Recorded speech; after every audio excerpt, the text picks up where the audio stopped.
I've been watching a lot of Keffals streams lately. I became interested in her story after I heard about her, dominating Joshua Moon and shutting down kiwi farms. And I've been sort of browsing through her videos, and I came across her discussing the lore video with, basically where somebody wrote a 2 hour video documenting the history of Keffals.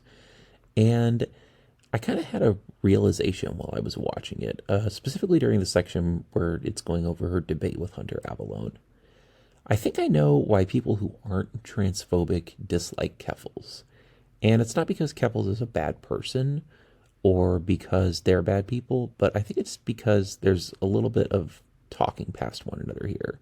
Now, to be clear, this is not an enlightened centrist video where I'm trying to equivocate between Destiny and Keffals. Destiny is a piece of shit, and so are all transphobes. But there's more to this. So let's put it like this: when you are attacked as constantly and as consistently as Keffals is, it's really easy to just be very on edge about people who are criticizing you. I know this from experience. When everybody is criticizing you, everyone is a threat, and everyone looks like a potential bad actor. And this, I think, is what happened with her and Hunter Avalone, because Hunter Avalone is not a Nazi or a transphobe. He's a very sincere and genuine person, and he reminds me of myself in some ways.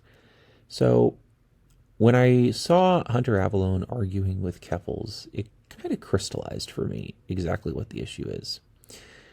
The issue, I think, is that Keffals is simply trying to protect herself. When you are attacked and harassed and doxxed and just basically completely put through the ringer to the extent that anything that happened to me just pales laughably in comparison, it's really easy for you to just basically see any form of criticism that engages with your, what I call your trigger people, which would be kiwi farms in her case, as bad faith and based in transphobia. So I think that's why she interpreted what Hunter Avalone was doing as transphobic. Hunter Avalone did some insensitive things where he didn't really think through the implications of going on kiwi farms and streaming about it.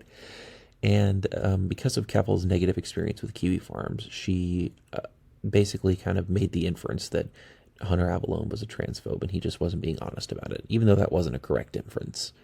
It doesn't mean that Keffals is a bad person for making that inference. It just means that she has had a difficult time, and because of that, she tends to be more skeptical of people who are constantly criticizing her, or just even criticizing her every now and then.